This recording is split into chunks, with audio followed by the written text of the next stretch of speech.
10 years later, I, who had been driven out of the family, made a powerful comeback. When the true young master of the Clark family returned, I, the fake one, was swept out the door. To be with that true young master, my wife, Victoria Bellwether, abandoned me, taking our son with her. 10 years later, my son found me playing chess in the park. His face etched with impatience, he said, "My mom told me to find you. Tomorrow is my coming-of-age party. Don't forget to come." "Oh, right. I heard you know Mr. Sterling from Jindy Group." "Is that true?" "The family company's finances are tight lately. Tell that Mr. Sterling to invest $500 million in our company to help us out. Got it?" In the park pavilion, Hayden Clark looked at me, thoroughly annoyed. Anyone could see the contempt and disdain he held for me. Arthur Sterling, playing chess with me, glanced at Hayden and chuckled. "Your son? Quite an interesting kid." I looked at the chessboard, made a move, and replied casually, "Spoiled rotten since he was a kid. Otherwise, he wouldn't have kicked me out with his mother back then." Arthur laughed. "Raising kids isn't easy. You can tell a lot by age 3. If they're not disciplined early, there'll be trouble later." "Spare the rod, spoil the child, as they say." "You need to be strict." I shot him a look, retorting irritably, "Why don't you try saying that to your own daughter? See if your precious, headstrong girl doesn't tear you a new one." Arthur huffed. "That's different. My daughter is my own flesh and blood. I can't dote on her enough. How could I possibly hit her?" As soon as he said that, Hayden exploded. He knocked over our chessboard and pointed a finger right at Arthur's nose, cursing loudly. "Damn old man, what did you say?" "Say it again if you dare." If I hadn't held Arthur back, Hayden really would have hit him. I frowned at the furious Hayden and said calmly, "All right, you can go back. I'll be at your party tomorrow." Hayden snapped irritably. "If my mom hadn't made me come find you, I wouldn't want you anywhere near my coming-of-age party. And don't forget to talk to Mr. Sterling from Jindy Group about investing in our company, otherwise don't bother showing up tomorrow either." Before I could respond, Hayden glared fiercely at Arthur, threatening. "Damn, old man, don't let me see you again, or I'll beat you up every time I do with that." Hayden stormed off angrily. Arthur picked up the overturned board and pieces from the ground, smiling at me. If that kid knew I was the big boss of Jindy Group, what do you think his face would look like? How about this? I'll go with you to his party tomorrow. Didn't he say he'd beat me up every time he saw me? Let's see if he dares to do it in public." I retorted irritably. "Don't stir up trouble." "I won't be attending the club meeting tomorrow. If those rascals ask, just say I have important matters to attend to. Don't you dare mention I'm going to the Clarks for that kid's party. Otherwise, who knows how much they'll laugh at me." After leaving the park, I returned to my villa. Inside, memorial plaques for my adoptive parents, Thomas and Mary Clark, were displayed. I lit incense sticks for them, gently wiping their portraits with a soft cloth, murmuring, "Mom, Dad, tomorrow is your grandson's coming-of-age party. It's a pity you can't see it. You never got to enjoy the happiness of having children and grandchildren around you before you were suddenly taken from us. Your departure hit me so hard. After you were gone, Julian Clark threw me out and Victoria Bellwether divorced me to be with him.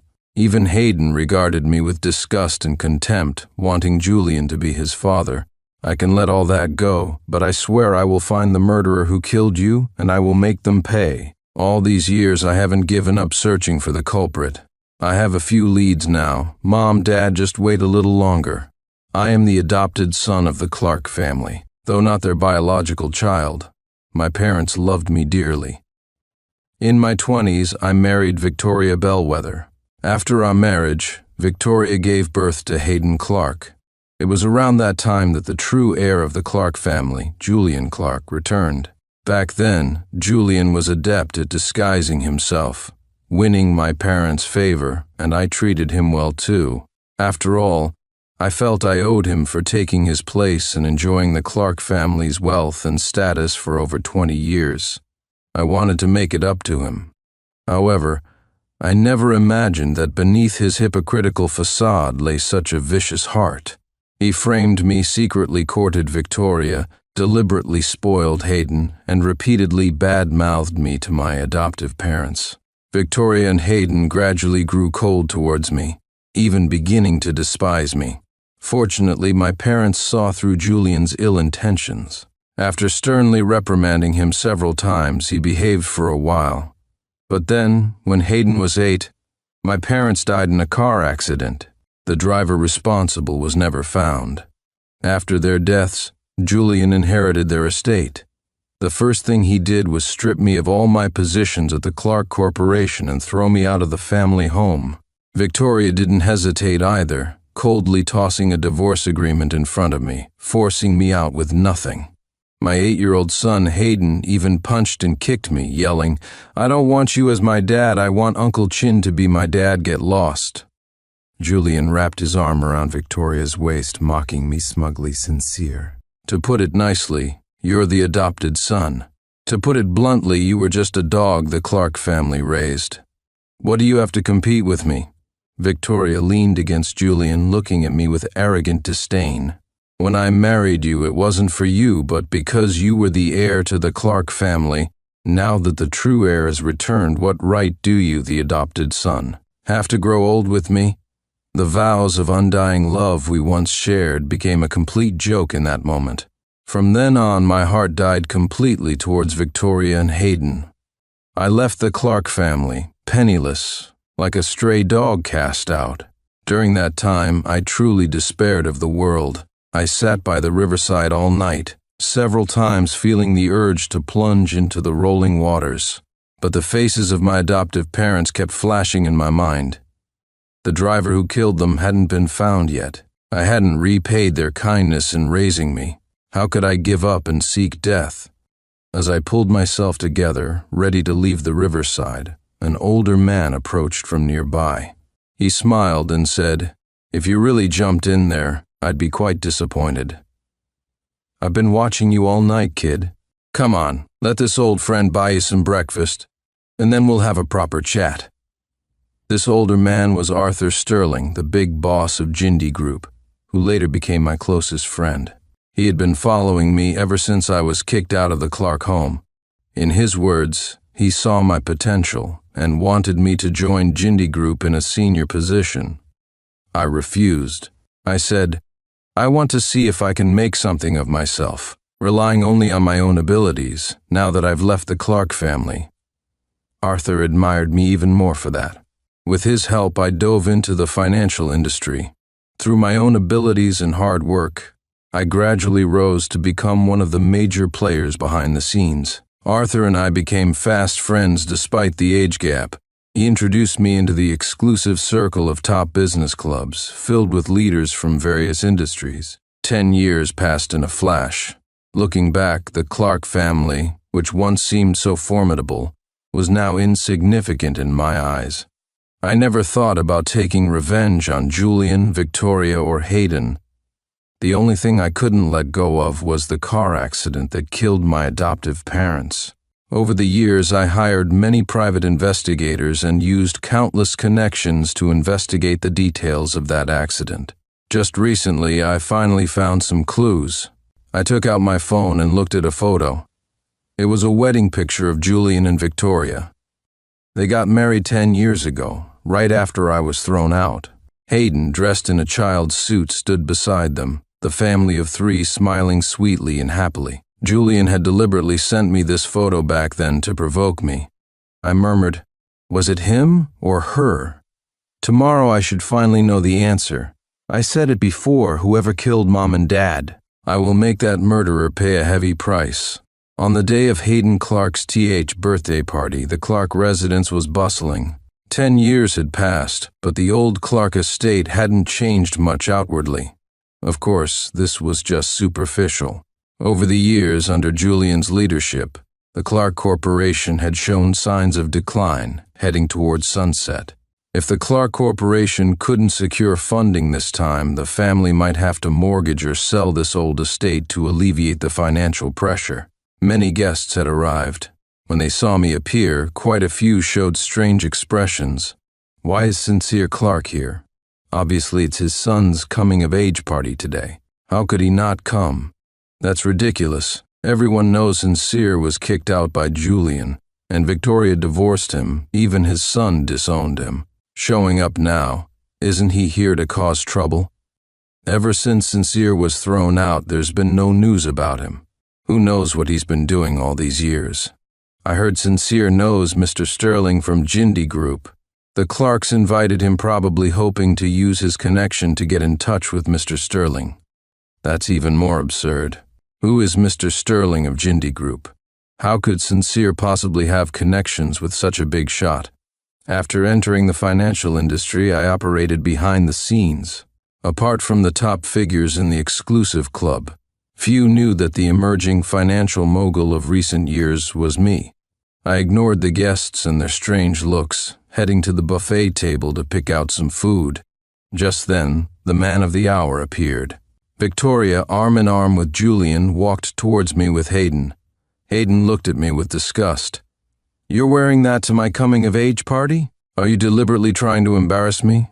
I was dressed casually in clean, neat leisure wear. Though not comparable to the suits worn by other guests, I saw no problem with it. But Hayden clearly disapproved. In truth, even if I had dressed impeccably, they wouldn't have been pleased to see me. I said calmly, "Money's been tight lately. Can't afford fancy clothes and shoes." The disdain in Hayden's eyes deepened. Before he could speak again, Victoria interjected coldly, "Sincere, letting you attend Hayden's party is already giving you face.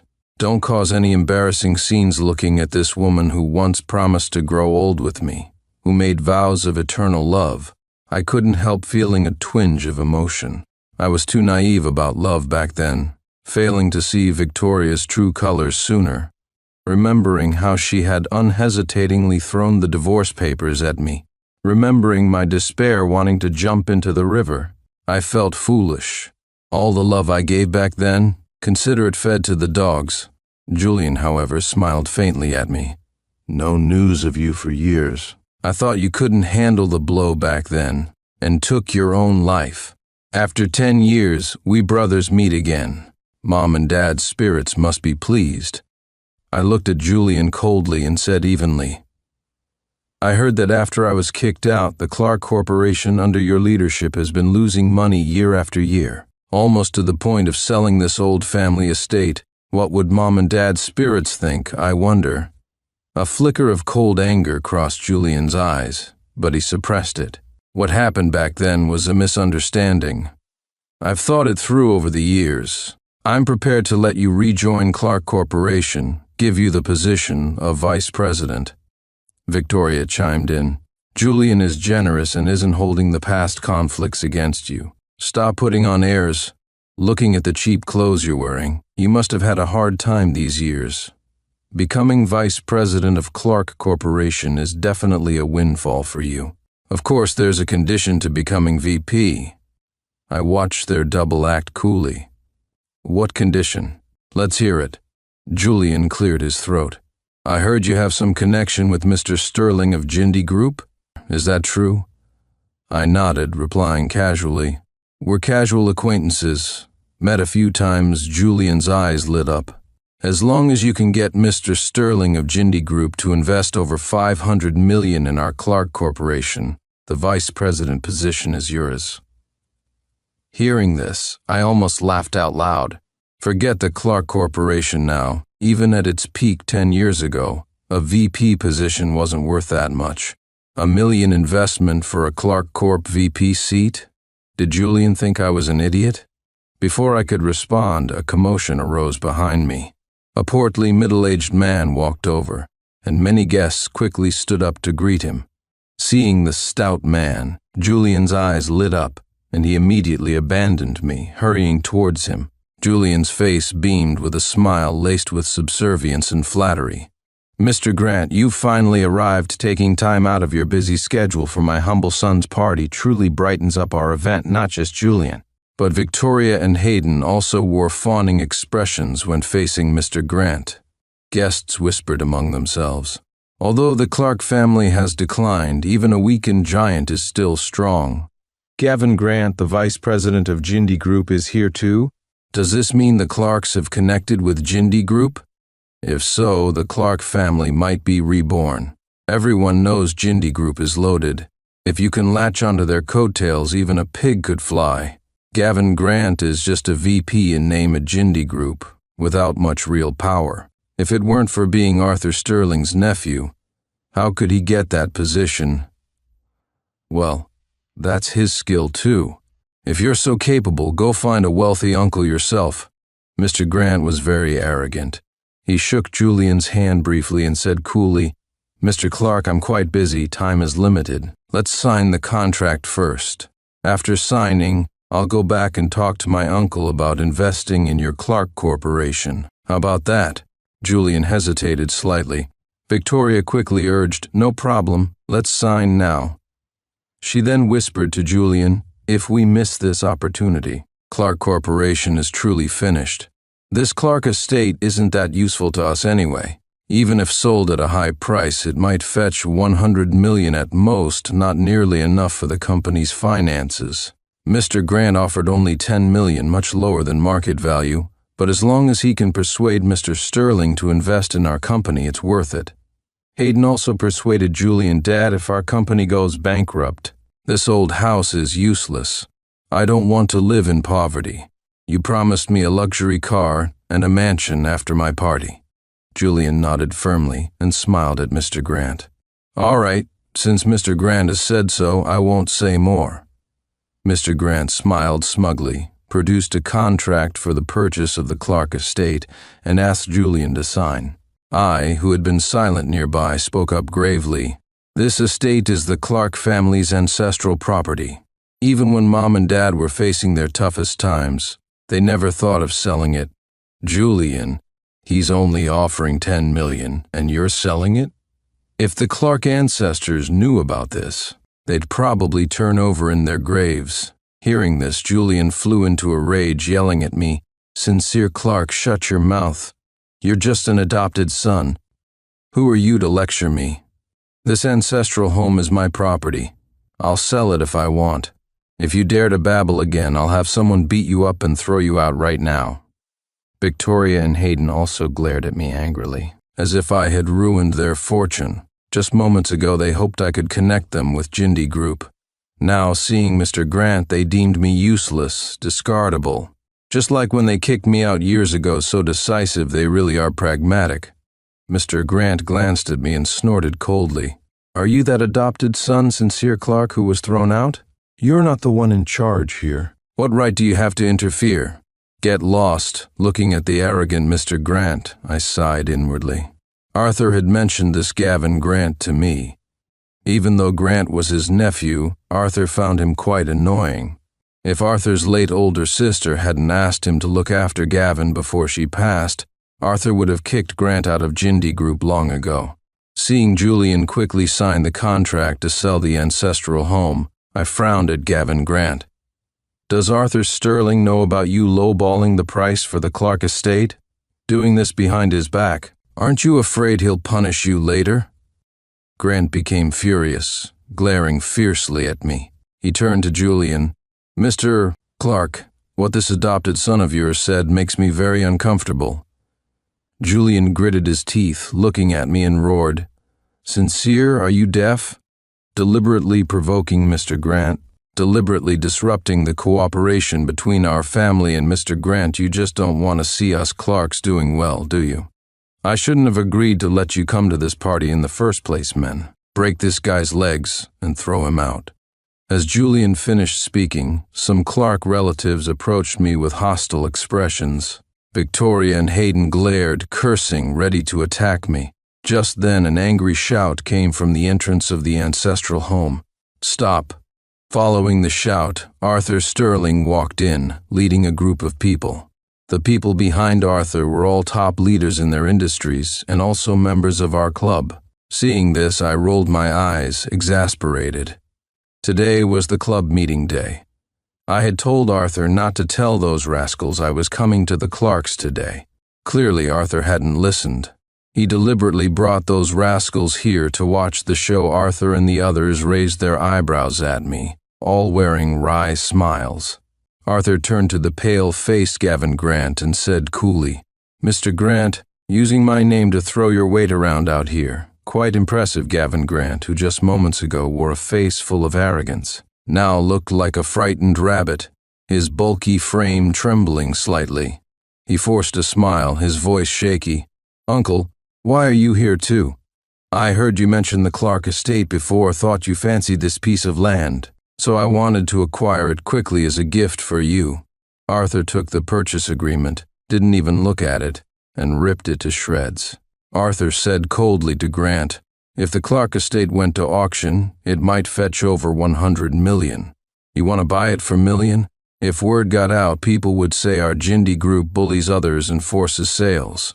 Gavin, all these years you've been using your status as my nephew to misbehave and line your own pockets. Did you really think I was blind? Starting today, all your positions at Jindy Group are terminated. Get out." Fear crossed Grant's face. He stammered, "Uncle, Arthur cut him off coldly. "From now on, I don't have a nephew like you." Gavin Grant trembled violently, as if unable to withstand the shock. He couldn't catch his breath and fainted on the spot. No one paid attention to the collapsed Gavin Grant. All eyes were on Arthur Sterling. At this moment, Hayden Clark suddenly spoke, his voice trembling. You're the old man playing chess in the park yesterday?" "When Hayden came looking for me yesterday, I was playing chess with Arthur." Arthur had been wearing an old undershirt and shorts, holding a fan, looking completely disheveled, a stark contrast to his well-dressed, spirited appearance now. So it was normal that Hayden hadn't recognized him at first. Arthur smiled at Hayden. "You said yesterday you'd beat me up every time you saw me. I came uninvited today just to see how you plan to do that." Hayden panicked, quickly lowering his head, not daring to speak. Julian and Victoria, seeming to just snap back to reality, quickly said, "Mr. Sterling, our son is young and ignorant. He spoke rudely to you yesterday. We will discipline him strictly in the future. Please forgive us, Mr. Sterling." "Mr. Sterling, the child is young and doesn't know better. You're a bigger person. Please don't lower yourself to his level." Arthur ignored Julian and Victoria, turned to me and chuckled. I snapped irritably, "What are you laughing at? This old man, despite his age, sometimes acted like a child. Bringing those club rascals here today was purely to watch me make a fool of myself. The thought of them teasing me about this later made my teeth itch. But Julian and the others didn't know about my relationship with Arthur and his friends." Julian turned on me furiously. "Sincere Clark, how dare you? Who gave you the nerve to speak to Mr. Sterling like that? Apologize immediately." Victoria even raised her hand to slap me, screeching, "Sincere Clark, you dare disrespect Mr. Sterling? You're asking for death." Before Victoria's hand could reach my face, Arthur grabbed it firmly.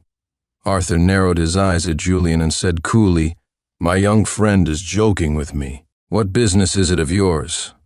Before Julian could react, Arthur looked at the stunned Victoria, his tone laced with contempt.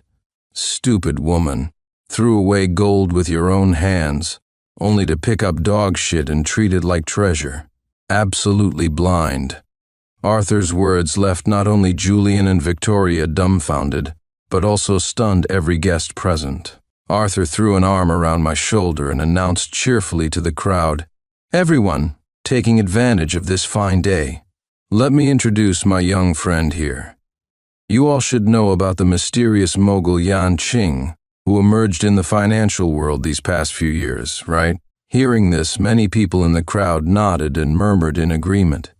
The titan who suddenly rose in the financial world. Anyone who knows anything about finance must know this mogul. I wonder what that financial giant is like. I only heard he seems quite young, but few people know what he looks like. I heard he's a member of the Dragon Shine Club, recommended by Mr. Sterling himself. Only the top leaders in various industries can get into the Dragon Shine Club. What does Mr. Sterling mean by saying this all of a sudden? Arthur chuckled and pointed at me, declaring to everyone, "This young friend of mine is that most mysterious financial mogul rumored about these years, Yan Qing, Sincere Clark. They are one and the same."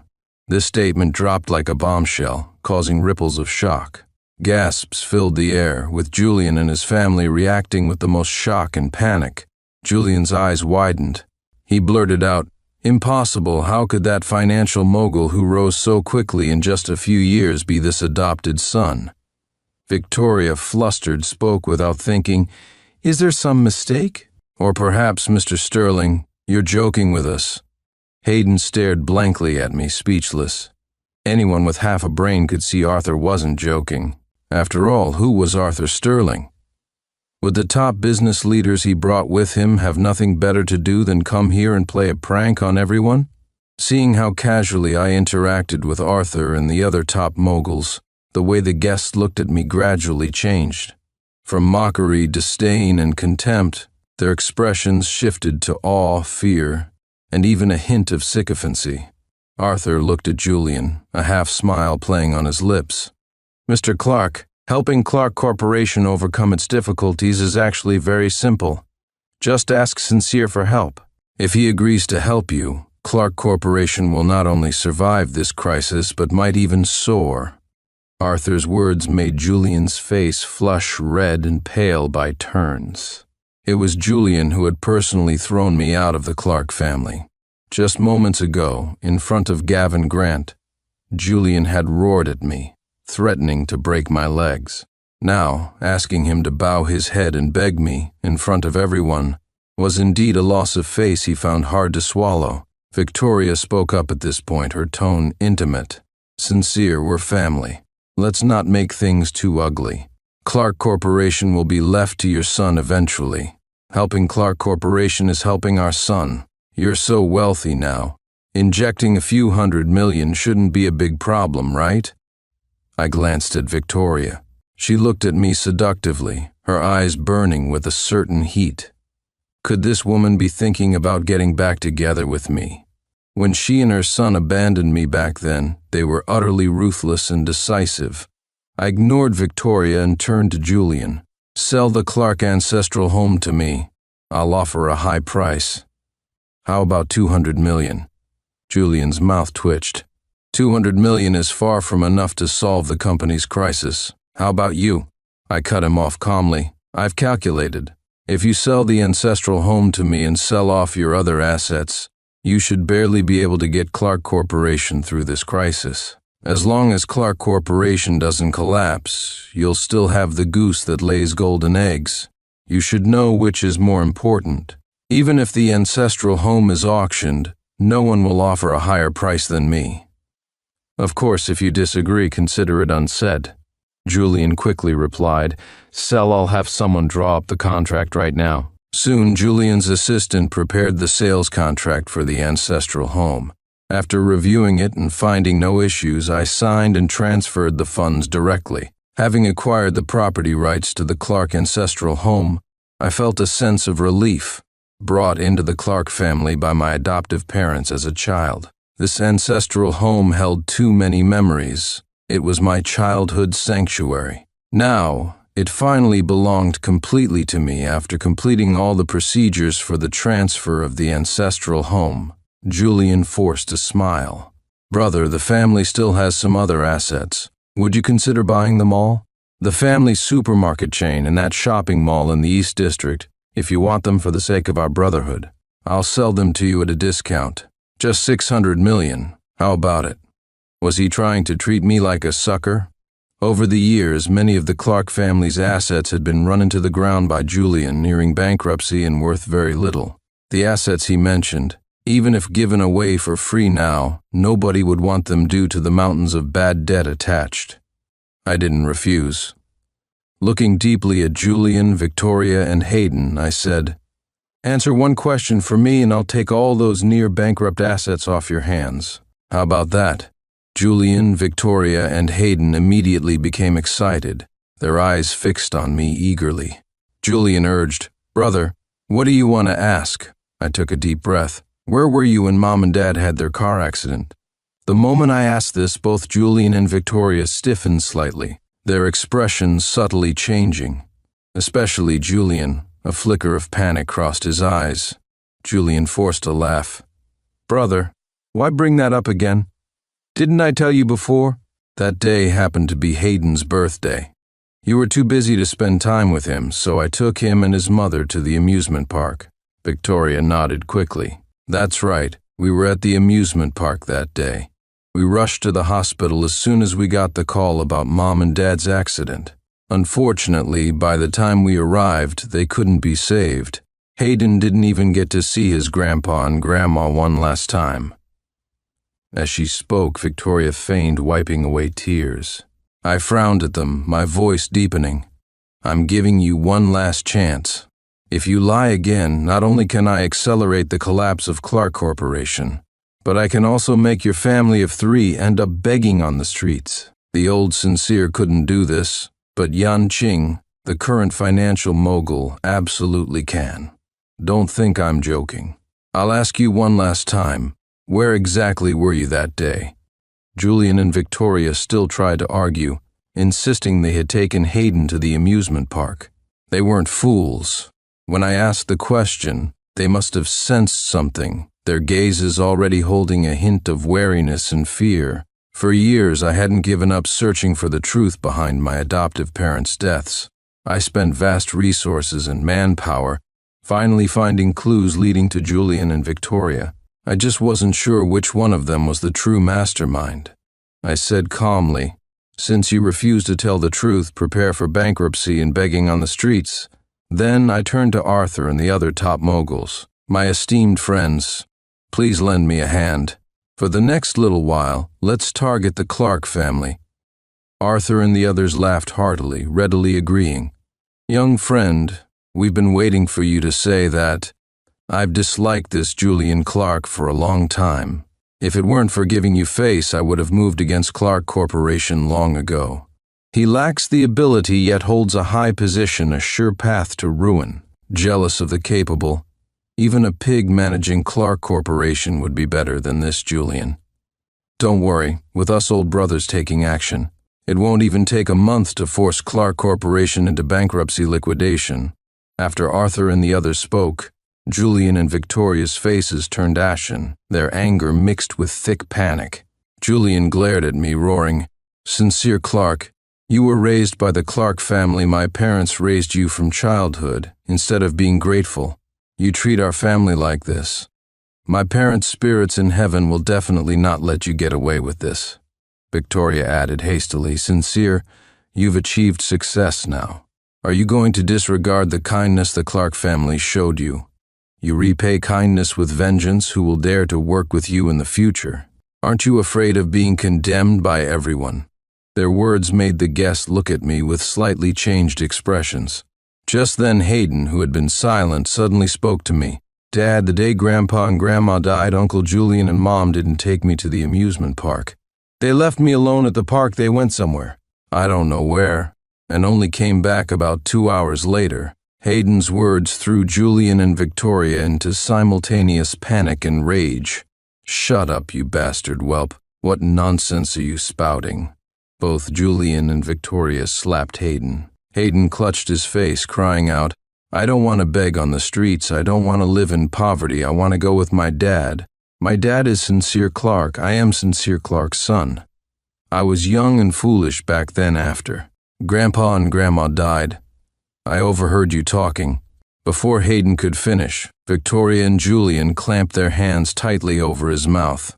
Julian looked like he wanted to strangle Hayden. He gritted his teeth at me. Sincere Clark, if you don't want to help us, fine. But if you dare to kick Clark Corporation while it's down, I will drag you down with me. I'll let everyone know what an ungrateful wolf you are. Just then I received a text message. It was from a private investigator I had hired. I looked coldly at the angry and panicked Julian and Victoria, my voice chilling. Who exactly is the ungrateful wolf? My adoptive parents' deaths. You did it, didn't you? My words shocked everyone present. Julian and Victoria turned even paler, blustering furiously. Sincere Clark, stop slandering us. How could we possibly do such a thing? You're spreading rumors. We're going to sue you. I took out my phone and showed the evidence sent by the private investigator to Arthur and the others. After seeing it, they all started cursing at Julian and Victoria. Julian and Victoria had been involved long before. Although Julian was the true heir, a significant portion of Clark Corporation's power was in my hands, which made Julian deeply dissatisfied. When my adoptive parents planned to write their will, intending to leave a part of the family assets to me, Julian's jealousy flared intensely. So, Julian and Victoria conspired, using some help from Victoria's family, the Bellwethers, to stage a car accident that resulted in my adoptive parents' deaths. The private investigator I hired had, through various clues and tracking down witnesses from the accident years ago, and by using certain special means to install listening devices in Julian and Victoria's car, finally confirmed that they were the true culprits behind my adoptive parents' murder. When I presented the evidence from my phone, the entire place erupted. In that instant, everyone looked at Julian and Victoria with disgust and contempt, shouting curses endlessly. Julian and Victoria still tried to deny it, but Hayden suddenly broke free, ran to my side, and said, "Dad, I can testify they were the ones who killed Grandpa and Grandma." I overheard them talking, discussing how they killed Grandpa and Grandma and about the help from Mom's family. Hayden recounted the details of Julian and Victoria's conspiracy, draining the color from their faces. Then Hayden looked at me pitifully. "Dad, I was young and didn't know better back then. I wasn't involved in killing Grandpa and Grandma. I'm your only son now that I've redeemed myself by exposing them. Can you forgive me for the mistakes I made back then?" I looked at Hayden with complicated emotions and sighed. "I forgive you. However, you've got one thing wrong. I'm not your dad. Julian Clark is your biological father." Hayden was stunned. The guests were stunned. Even Arthur and his old friends looked at me, utterly astonished. I told Hayden, "Before your mother married me, she was already involved with Julian Clark. You are their biological son. Otherwise, why do you think your mother divorced me so decisively back then? Why has Julian treated you like his own son all these years? Today you exposed your own parents. That's quite something. Consider this my coming-of-age gift to you. Do you like it?" Hayden trembled, looking at me with disbelief and terror. He stammered, "Dad, you must be joking." I ignored him and looked at Julian and Victoria, saying softly, "All these years, haven't you told the child about his origins? Or perhaps you were too ashamed to mention it, afraid your own biological son would look down on you." I only found out about Hayden's true parentage after leaving the Clark family. Over the years, while investigating my adoptive parents' deaths using numerous private investigators and connections, I uncovered some secrets about Victoria and Julian. Victoria had been involved with Julian even before she met me. Knowing this, I began to suspect whether Hayden was really my child. When Hayden was in middle school, I managed to obtain samples of his hair and nails and had a paternity test done. The results proved he wasn't biologically mine. Although Victoria and I were divorced by then, I couldn't help but feel a surge of anger and grief. It was also from that point that I started to suspect my adoptive parents' deaths might be related to Victoria and Julian. Now the truth was out. Saying all this publicly, I felt a weight lift off my chest. However, someone couldn't bear the blow. Hayden broke down first, rushing towards Julian and Victoria, screaming questions at them. Julian and Victoria stared blankly, ignoring their frantic son. They trembled, their spirits seemingly drained, knowing that after today, not only was the Clark fortune finished, but their own lives were likely over too. Hayden's 18th birthday party ended abruptly. Julian and Victoria were taken away by the police along with several members of the Bellwether family who had aided them in murdering my adoptive parents years ago. Before the trial could even begin, Julian committed suicide by banging his head against the wall in his holding cell. Victoria suffered a complete mental breakdown. Declared legally insane, she was being transferred to a psychiatric hospital when she managed to jump out of the moving vehicle and was struck and killed instantly by oncoming traffic. As for Hayden, his 18th birthday marked a turning point from a rich heir to a street beggar. Later, I heard he resorted to petty theft, fled to another state, was lured abroad with promises of big money, and not long after, His organs were harvested and his body dumped in the wilderness. After acquiring all the Clark family assets, I went to my adoptive parents' graves to pay my respects. Mom, Dad, your spirits in heaven can finally rest in peace. The wind blew, painting the sky with sunset hues. The clouds on the horizon formed the faint outline of an elderly couple, as if Mom and Dad were watching me with gratified smiles. My wife's best friend of 40 years passed away from cancer. At the memorial service, my wife suddenly announced she was going to marry her best friend's husband. She cried, saying they had been in love for years and hoped to spend the rest of their lives together. The tears of our children, the pleas of our friends and family, my own begging, she met it all with silence. Watching them clasp hands in the pouring rain, I felt all my strength drain away. It turned out I had never truly possessed her heart, so what was the point of keeping her here in body only? I stepped back inside and handed my wife the signed divorce papers. "Fine," I said. "I agree to the divorce." Victoria Lewis stared at me, her eyes filled with disbelief. Then, with a trembling hand, she took the divorce papers, carefully shielding them with her clothes to keep them from the rain, as if they were her lifeline. A pang of pain shot through my heart. This freedom to pursue her true love was something she had probably been longing for these past 40 years, and the man whose hand she held, though wrinkles creased the corners of his eyes, was still dapper and charming. Cameron Price gently pulled Victoria into his arms and spoke to me with sincerity. "Sincere, thank you for letting her go. I'll take good care of Victoria from now on." As their figures vanished into the rainy night, 2 cars screeched to a halt in front of the house. My son, Julian, and my daughter, Susan, rushed me inside. Seeing the other copy of the divorce papers on the table, they exchanged a look before confirming with me. "Dad, what's this? You agreed to divorce Mom?" I was utterly exhausted. I rested my forehead in my hand, taking a deep breath to ease the pounding headache. It was a long time before I spoke. You can't force something that isn't meant to be. At our age, we don't have that many years left. Since your mother is so insistent, we should just respect her decision. Victoria Lewis and Rosemary Harper had been best friends for 40 years. They had met through Cameron and me, but their own friendship had grown far deeper, making our 2 families feel like one for all those years. After a 10-year battle with cancer, Rosemary finally passed away. Who would have known that at her memorial, Victoria would do something that shocked everyone, announce her intention to marry her best friend's husband, Cameron Price. It wasn't until that day that I learned the truth. She and Cameron had secretly pledged their love to each other over 40 years ago during a development project out west, but were forced to separate due to relocation policies. Later, Victoria met me through a setup and we got married. On our wedding day, she saw her first love again among the guests I had invited, but it was too late. The years slipped by in hesitation. Out of consideration for the frail Rosemary, Victoria had held back. Finally, after her friend's death, she brazenly declared her heart's true desire. Silence filled the room. My daughter poured me a glass of warm water and placed it in my hand.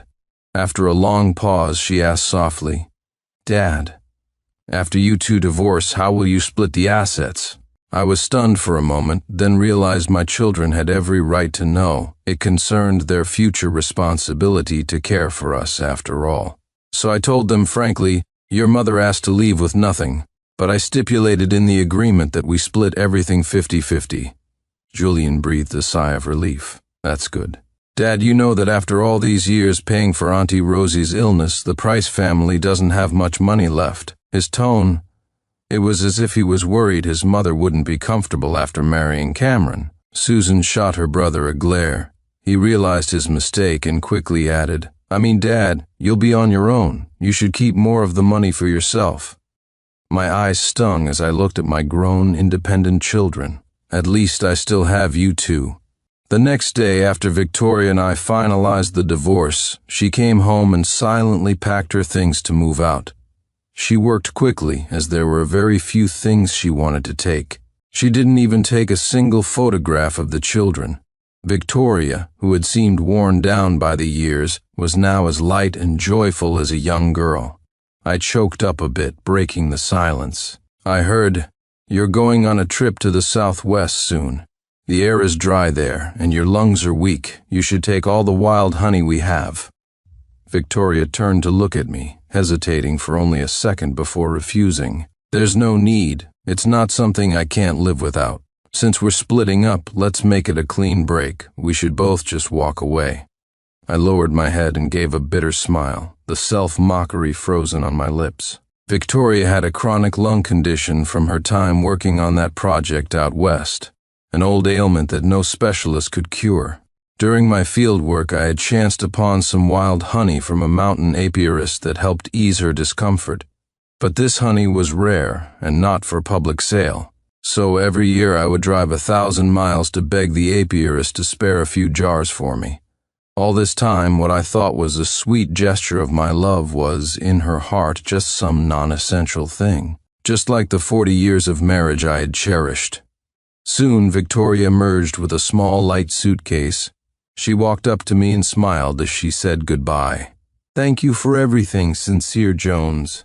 You can do whatever you want with the rest of the things in the house. I don't want any of it. Oh, and one last thing. I should return this to you." With that, she placed a gold ring on the coffee table. It was the engagement ring I had given her, a unique piece with a mortise and tenon design I had crafted myself. She had never worn it again after our wedding day. When I asked, she would just brush it off, saying it was inconvenient to wear. I thought she had lost it and was too embarrassed to tell me. Now I realize she probably saw that little circle as the shackles that bound her. The glint of gold blinded me. I shot to my feet, my breathing ragged. It felt as if that tiny ring was strangling me. The air was still for a few seconds. Finally, I just picked up her feather-light suitcase and walked to the door. "Let me take you to the airport. For the last time." Victoria started to refuse, but I had already opened the door to see a car parked outside. Julian and Susan were already waiting. The children told me to go back inside and rest. They would take their mother. The sound of the car engine was muffled by the door and quickly faded away. I slumped onto the sofa, watching the sunlight on the floor turn from white to gold. The last rays of the setting sun fell on an old-fashioned vase in the corner of the living room. It was a wedding gift from 40 years ago, from Cameron Price and his girlfriend at the time, Rosemary Harper. In those days, it was an expensive and respectable gift. I still remember how Victoria had held the vase and cried when she unwrapped it the day after our wedding. At the time, my heart ached. I felt I was incompetent, unable to provide my wife with fine things to decorate our home. It turned out her tears were a tribute to her lost love, a lament for a reunion that came too late. No wonder Victoria was never jealous of Rosemary's good family background. In fact, she deliberately grew close to her. After meeting at the wedding, the two quickly became confidants, a friendship that lasted 40 years. Even Julian and Susan called Rosemary and her husband their godparents, and they were all incredibly close. Faint memories haunted every corner of this house. I spent several days and nights lost in a silent depression. In a daze, I pulled out my phone, only to find it wouldn't turn on. A few days later, I left the house for the first time, holding the broken phone. The owner of the familiar repair shop on the corner checked it efficiently while making small talk. "Professor Jones, what brings you here?"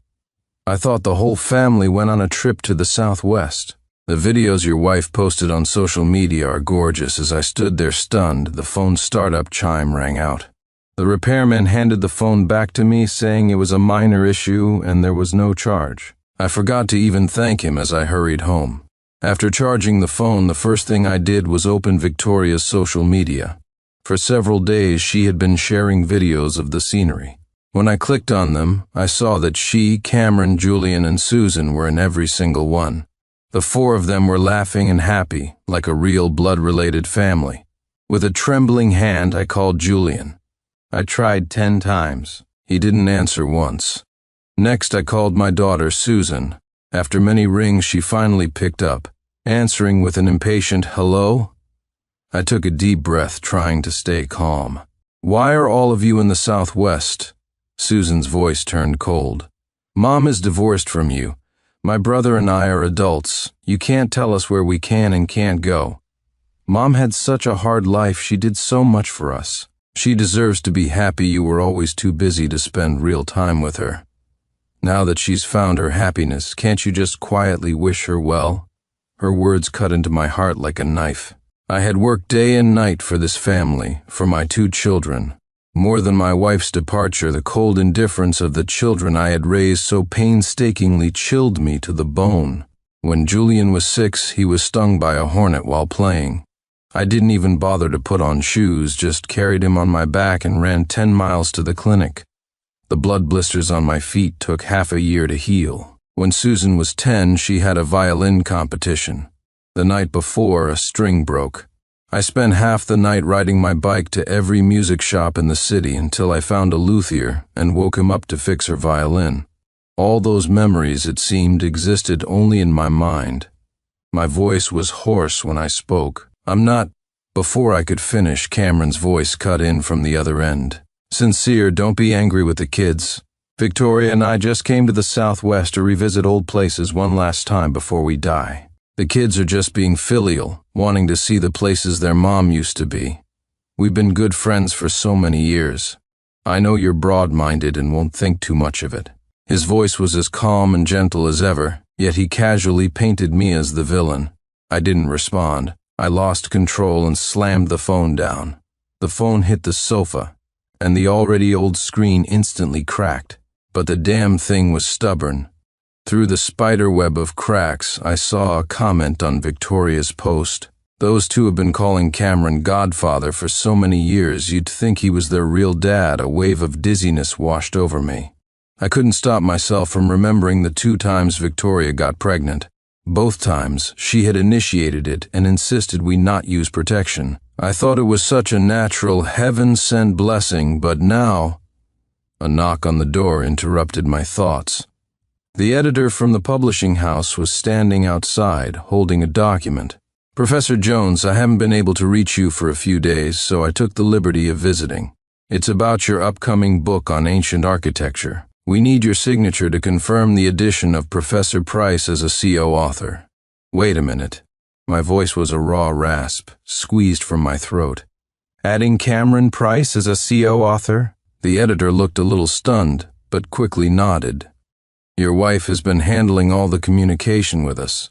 She repeatedly confirmed that you were aware and had agreed to it. But a couple of days ago, management added a new requirement that we get your personal signature before publication. I trembled all over, clutching the few thin pages of the consent form, feeling all the blood rush to my head. Before I could say a word, everything went black and I collapsed. 3 days after I was admitted to the hospital, Victoria and the 2 children finally arrived. Seeing me awake, they showed no concern.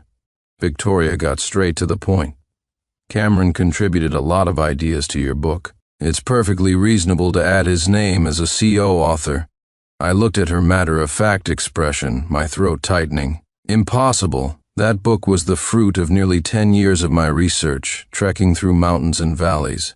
Every word was my own blood and sweat. And Cameron? He had only offered a few suggestions on formatting. On what grounds did he deserve credit for my work? Victoria was clearly prepared. She sneered. You don't have to share it, but I'd advise you to think about the children. If you don't give Cameron co-authorship, don't blame them for being unfilial and leaving you to die alone. Hearing this, my heart sank to the bottom of a pit. She was using the children to threaten me. My eyes swept over to Julian and Susan. They looked a little uncomfortable but still spoke up for her. Yeah, Dad, you've published so many books already. What's the big deal about adding Dad Cameron to this one?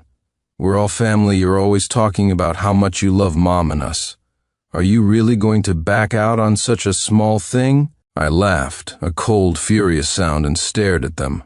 Don't call me Dad. It makes me sick. I raised another man's children for decades and now I have to give him my life's work? I'm not a fool. Victoria's face changed drastically. What nonsense are you talking about? Trembling. I pulled the paternity test report from the drawer and threw it down in front of her. You know exactly what I'm talking about, don't you, Victoria Lewis? Victoria numbly picked up the document, her face instantly turning deathly pale. Julian and Susan's eyes widened in shock. They blurted out, "Dad, how did you know?" So they already knew they weren't my biological children. That explained their sudden coldness.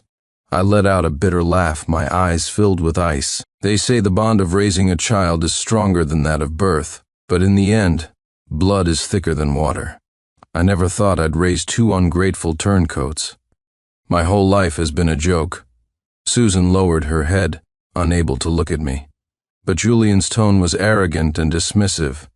"Dad, look, we're still willing to call you Dad. Why do you have to be so difficult? As long as you agree to share the credit, we'll still, for old time's sake, make sure someone is there to give you a proper burial when you die, Julian." I could no longer contain my rage. I struggled to stand, but a sharp pain suddenly shot through my chest. The next moment, a sweet taste filled my throat, and I sprayed a mouthful of blood onto the white blanket. Amid their panicked shouts, my consciousness began to fade. When I opened my eyes again, I was standing in a room decorated for a wedding. The sun shone brightly outside, and I could hear the sound of celebratory car horns in the distance. I pushed open the door to see my parents, still in the prime of their lives, looking at me with tearful, happy faces. Victoria Lewis stood in the crowd wearing a red dress, but her face was unusually pale. Just then, a commotion erupted outside the door, a scene all too familiar. A dozen colleagues from work crowded into the new house, carrying gifts and congratulating me on my marriage. I stared intently at Victoria. Sure enough, her gaze was fixed on the tallest figure in the crowd. Cameron Price and Rosemary Harper walked in, arm in arm, and smilingly handed over a beautifully wrapped vase. "Sincere congratulations on your wedding. Wishing you and Mrs. Jones a lifetime of happiness and children." Soon the hand Cameron offered was warm to the touch. This wasn't a dream. I had been reborn before I could process it. I mechanically reached out and took the gift. The next second, Victoria suddenly pushed through the crowd, rushed forward, and smashed the vase on the floor. As the guests gasped, only I saw the determination in her eyes. Victoria, she had been reborn too. Then, with fingers white from the force of her grip, she forcefully pulled Cameron away from Rosemary and clasped his hand, her expression resolute. "This wedding is off. I'm going to marry the man I truly love." I watched with cold eyes, but my palms still trembled slightly. Compared to the simply astonished crowd, Cameron's expression was a spectacle. Confusion, shock, panic, helplessness. A whirlwind of emotions crossed his face. He came to his senses and tried to pull his hand away from Victoria's, but she held on tight. Victoria looked up at him, her eyes welling with tears. "Cameron, didn't we promise to grow old together, hand in hand?" Her words were like a spark in a pan of oil. The room instantly erupted. Victoria's mother's face turned ashen. She clutched her chest, nearly fainting, and burst into tears as relatives supported her. "Victoria, what are you doing? Let go of him!" At her shout, her father strode forward and slapped Victoria hard across the face. "Shut your mouth. Do you have any idea what you're doing?" The blow sent Victoria staggering, but she quickly, stubbornly, stood straight again. She coldly pulled the engagement ring from her finger and threw it on the floor. The mortise and tenon ring, a symbol of our commitment, clattered and rolled to my feet. "Mom, Dad, I'm sorry. For once in my life, I'm done listening to you. Cameron and I already pledged our love to each other. I can't marry someone else. I don't want to be miserable for the rest of my life. I want to live for myself." Victoria was nearly hysterical. She dragged Cameron by the hand and turned to leave. Cameron glanced back awkwardly at Rosemary, but finally gritted his teeth and followed Victoria. All the color drained from Rosemary's face, and she collapsed to the floor. Colleagues rushed to help her, and the scene descended into chaos. My parents' faces were grim, silent, their chests heaving. Victoria's parents seemed to have aged 10 years in an instant. They bowed low, apologizing in terror. Sincere, the girl is confused. We are so sorry, your family is so generous. This. I waved a hand, took a deep breath, and tried to keep my voice calm. This wedding is over. I bent down, picked up the ring, and handed it to my mother. Mom, it's still gold. Don't let it go to waste. Take it. Have it melted down and made into a pair of earrings for yourself. The guests stared at each other, unable to believe my rational, almost cold demeanor. I said nothing more and walked out of that chaotic room. The sunlight outside was so bright it almost blinded me, but it felt as warm as a new life. The news spread quickly. My supervisors at work, understanding my situation, proactively approved a few days of leave for me to clear my head. A few days later, when I stepped into the office, I heard my colleagues whispering. Did you hear? Cameron Price quit. Apparently he ran off with Victoria Lewis. Yeah, I heard they went to a coastal city, said they were going into business for themselves. Wow, it must be true love. My heart remained perfectly still. Soon after, I requested a transfer to a remote research institute to study and restore a newly discovered complex of ancient buildings, getting away from all the drama for good. 10 years passed, and my life turned a new page. By burying myself in academia, I became a doctoral advisor at 30, and my reputation in the field of ancient architectural restoration grew. In the beginning, I would occasionally think of Victoria and how foolish I had been. In my past life, to avoid a long-distance relationship, I gave up a better career opportunity to stay at the local institution. To supplement our income, I spent years on fieldwork, exposed to the elements, but never got a word of concern from her in return. I remember once I came back from a business trip, sick, and all she gave me was a bowl of cold, thin soup. In contrast, it was her best friend, Rosemary, who brought me some homemade food after she heard about it. I should have realized it long ago. She cared less for me than a stranger did, but my blind love made me unable to criticize her, always making excuses for her. This life, I would no longer waste time trying to please someone who wasn't worth it. The path of restoring ancient architecture is long and difficult. To attract more attention to the cause, I started making short videos online to share knowledge about our cultural heritage. After several years of effort, I gained 1 million followers and inspired more aspiring young people to join the field. One day, while I was surveying a Ming Dynasty temple in the countryside, I received a call from my supervisor. The signal in the mountains was poor, and I could only make out that I needed to return to the city immediately for a dinner meeting related to funding for the restoration project. Thinking there was news about our grant, I didn't even bother to dust myself off before driving back. When I arrived at the restaurant address my colleagues sent me, I pushed open the door of the private room to a round of enthusiastic applause. The applause was for 2 people at the center of the large round table. It was Cameron Price and Victoria Lewis, whom I hadn't seen in 10 years. Cameron was dressed in a suit, his hair slicked back, exuding an air of smug success. The colleagues seated around the table were all toasting him. Mr. Price, you're a real trendsetter to go into business for yourself 10 years ago. What foresight, absolutely. Mr. Price is a big shot in the coastal region, now a philanthropist and an entrepreneur, wearing many hats. Cameron waved his hand in a gesture of false modesty, but his eyes landed on me. Not at all. Not at all. My small success is all thanks to Victoria. If she hadn't suggested we go to the coast back then, I wouldn't have seized such a great opportunity. Everyone followed his gaze and turned to me, their expressions awkward. Many people at this table had witnessed the disastrous wedding 10 years ago. I just smiled faintly and greeted them, neither servile nor overbearing. Sorry, I was delayed on the road. When Victoria saw me, her hand trembled, and she almost dropped her wine glass. Cameron grabbed her wrist and looked at me with a raised eyebrow. Long time no see, Professor Jones. I was just marveling at the interesting twists of fate, and then you arrived. Victoria's choice back then changed several people's destinies, didn't it? My colleagues heard the provocation in his words and laughed awkwardly, but no one dared to respond. My supervisor quickly smoothed things over, telling me to come and sit down. Then he formally introduced me, explaining that Cameron and Victoria intended to donate a sum of money to the Ancient Architecture Restoration Foundation. I nodded at the news, turned to face them, and spoke in a distant, polite tone. "Thank you both for your donation. It's an honor for us that Mr. Price, after being away from our field for so long, still has the heart to contribute to the restoration of ancient architecture." Cameron hadn't expected me to thank him so sincerely. The smile on his face froze. The atmosphere became a bit tense.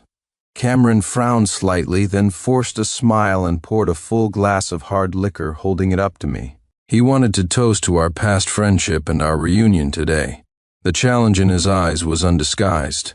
Victoria gently tugged on his sleeve, looking at me with some concern. Everyone knew I couldn't hold my liquor and was usually a teetotaler.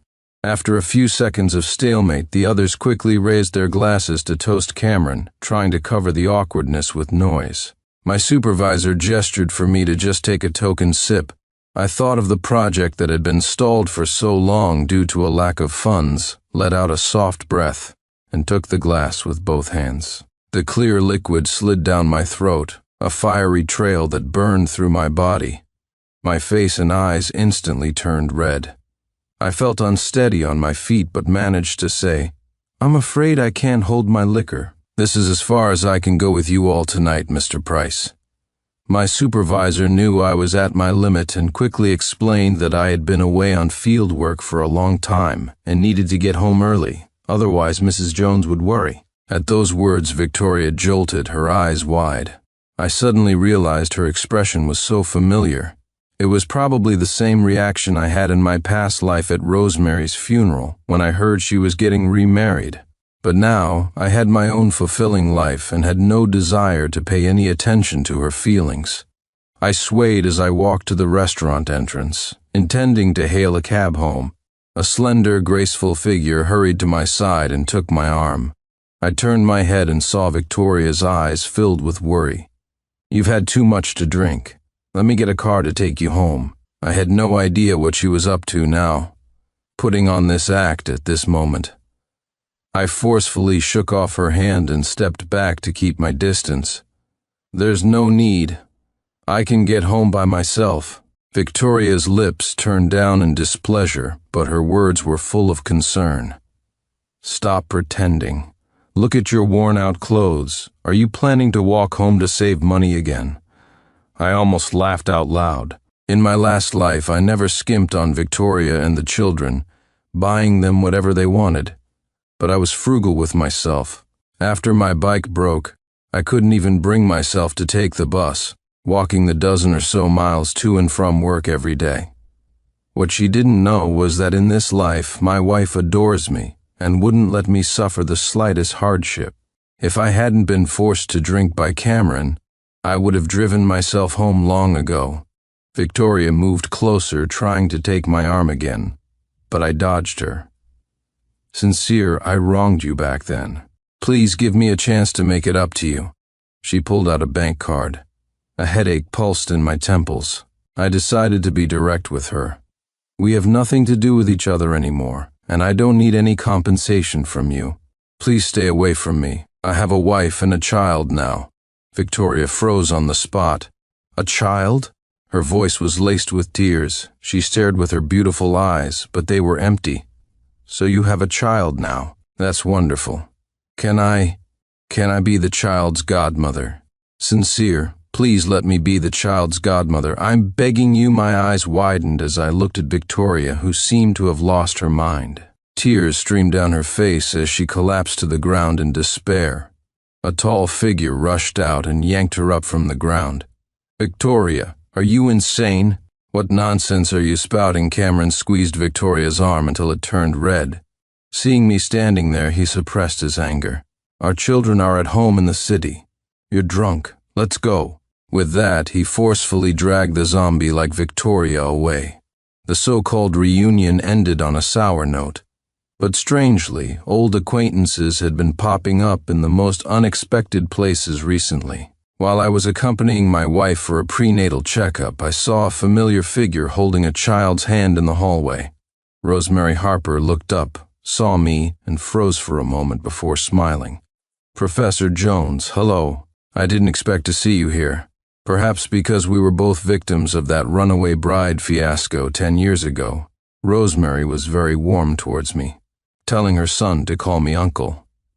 Now it was my turn to be speechless. In my past life, Rosemary and Cameron never had children, which was why they had adopted Julian and Susan, raising them almost as their own.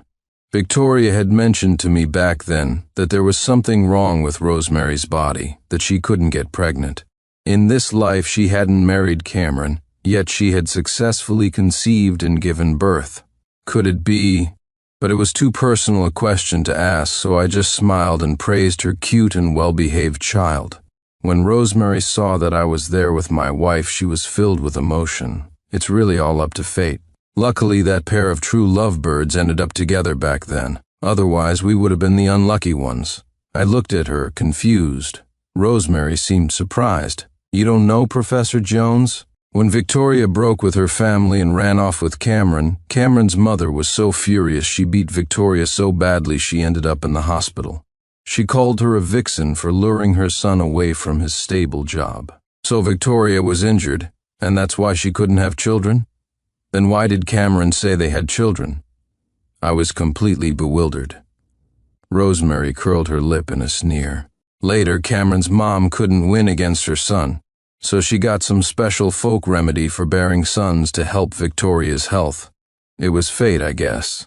A good intention with a disastrous result. She made her daughter-in-law completely barren. My heart pounded. I never would have imagined that so much lay hidden beneath Victoria's tears that night. It all made sense now. In our past life, it must have been Rosemary who was subjected to her mother-in-law's good intentions, leaving her childless. No wonder they never mentioned Cameron's mother. But something still felt wrong. I couldn't help but voice my confusion. But Cameron himself said their children are in the city. Rosemary laughed, then meaningfully held up 3 fingers. 3 illegitimate children, and he forced Victoria to accept them. And that's just the 3 boys he brought home. Who knows how many others are scattered around out there. I was too stunned to speak. My wife came out of the examination room, and I hurried to meet her. Rosemary's gaze fell on my wife's pregnant belly. Then she looked down at her own son and remarked with a touch of irony, "We both had to say goodbye to the wrong person before we could meet the right one." If Victoria saw how well you treat your wife, she'd probably be regretting it to her core, wouldn't she? As if to prove Rosemary's words. Late that night, I was woken by a call from an unknown number. Not wanting to wake my wife, I tiptoed out to the balcony to answer. Victoria's piercing sobs came through the receiver, shattering the quiet night. "Sincere, I'm so helpless. I don't know who else to turn to. Can you come downstairs and see me just for a moment?" I frowned, deeply annoyed that she had found my address. "Victoria, you're not a child anymore. Don't act on impulse. I've told you many times we have nothing to do with each other. If you harass me again, I'll call the police." Victoria wasn't listening, just sobbing and repeatedly begging to see me. I took a few deep breaths. Fearing she would barge upstairs and startle my pregnant wife, I finally changed my clothes and went down. A chill was in the night air. Victoria stood under a streetlight, thinly clad. When she saw me, her eyes immediately reddened, and tears streamed down her face. "Sincere." She choked out my name, wanting to rush towards me, her voice trembling so much it was almost inaudible. I was wrong. I was so wrong. This life, and the last one, I was blind to have given you up. I stood my ground, pushing her away to maintain a distance. "You're drunk. It's too late. You should call Cameron to come and get you." She shook her head and staggered a step forward, grabbing my arm. Tears streamed down her cheeks, her face a mask of regret. "Sincere, you loved me so much. Please, give me one more chance, okay? I know I hurt you, but I regret it. I truly know I was wrong." My face hardened, and I swiftly pulled my arm free. "Victoria, fate gave us a chance. You used that chance to choose Cameron. The world doesn't revolve around you. Everyone has to take responsibility for their choices. You still have a long life ahead of you. You shouldn't be drowning in the past." She stared at me, then let out a desperate laugh. It was the first time since our reunion that I had really looked at her face. She was only in her early 30s, and while she was well-maintained, she couldn't hide the exhaustion and despair. She had chosen Cameron in this life, and it seemed things had not gone well for her at all. But I felt not even a shred of pity, only looked at her blankly, preparing to leave. But Victoria suddenly became frantic, crying as she fell to her knees and hugged my legs. "Sincere, don't go, please. Don't leave me. I don't need a title. I'll divorce Cameron, bring my money, and come back to you, okay? Your wife, your child, I can support them. I have lots and lots of money. Now, I'll file for divorce right now. Just..." As she finished speaking, a powerful force ripped her away from me. The sharp sound of a slap was followed by Cameron's furious roar. "So I finally catch you two adulterers, Victoria, you bitch, you dare to cheat on me?" A bright red handprint instantly appeared on Victoria's cheek. She clutched her face silent, her eyes fixed on Cameron with a look of cold, grim indifference. "You have the nerve to stare at me?" Cameron viciously kicked her in the lower back, each blow landing with full force. Soon she was curled up on the ground, blood trickling from the corner of her mouth. But she ignored Cameron, just giving me a tragic smile. "You see, Sincere? This is the price I'm paying for my choice." The veins in Cameron's neck bulged. He raised his fist to strike her again. "You slut, you still dare to flirt with him right in front of me. I'll kill you. I couldn't bear it." I stepped forward to stop Cameron from continuing the assault. I shoved him aside. He was panting heavily, pointing a finger at me viciously. "Sincere, I knew you were holding a grudge. You never gave up, and now you're inciting Victoria to divorce me so you two can run off together. Is that it? Ha, I've recorded this whole sordid scene. You can just wait to be publicly humiliated." He brandished his phone, a zinging grin on his face. "And thanks for this little show. Victoria, you can look forward to leaving with nothing." Hearing this, Victoria spoke weakly. "Cameron, you didn't just decide to do this today, did you? What do you think?" Cameron snorted. His eyes filled with scorn. 10 years ago, if you hadn't told me you were reborn and that we'd strike it rich if we went to the coast, do you think I would have given up my stable job to marry you? Who do you think you are? Luckily, my bet paid off. Otherwise, who would waste so many years on a barren hen like you? And now I've got mistresses and children everywhere, and I can kick you out and enjoy all this endless money myself. It's perfect." Victoria's lips trembled. She lowered her head and began to laugh softly. When she looked up again, her eyes were red, but there were no tears. Ignoring the excruciating pain, Victoria struggled to her feet, her voice calm. "Fine. Since it's come to this, let's not make it complicated, Cameron." She looked deeply at me, but her words were for him. "Let's go. I'll voluntarily leave with nothing. We'll get divorced immediately. I have only one condition: don't harass Sincere anymore." Cameron's eyes flashed with surprise, then he clenched his fists in anger. "Oh, so it's because you feel sorry for your lover, is it? Don't worry. As long as you divorce me quietly, I have no quarrel with him. There's no need to bother with an ant like him." Like a broken doll, Victoria allowed Cameron to drag her away. Their figures, disappearing into the darkness, began to merge with the memory of that night and the pouring rain from my past life. Only this time, at the end of the road, Victoria turned her head, her gaze desolate. She silently mouthed 2 words to me. I saw them clearly. She said, "I'm sorry." A sudden, ominous premonition washed over me.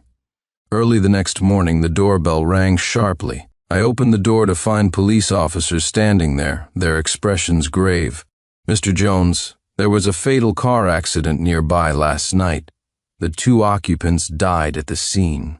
Our investigation shows that the deceased, Cameron Price and Victoria Lewis, visited you here shortly before the incident. We need you to cooperate with our investigation and tell us what happened last night." My heart plummeted. "A car accident? What happened?" The officer pursed his lips, his face serious. The vehicle lost control and plunged off a cliff. Both occupants were killed instantly. The cause of the accident was the passenger, Ms. Lewis, who deliberately started a conflict, causing the driver to lose control of the steering wheel.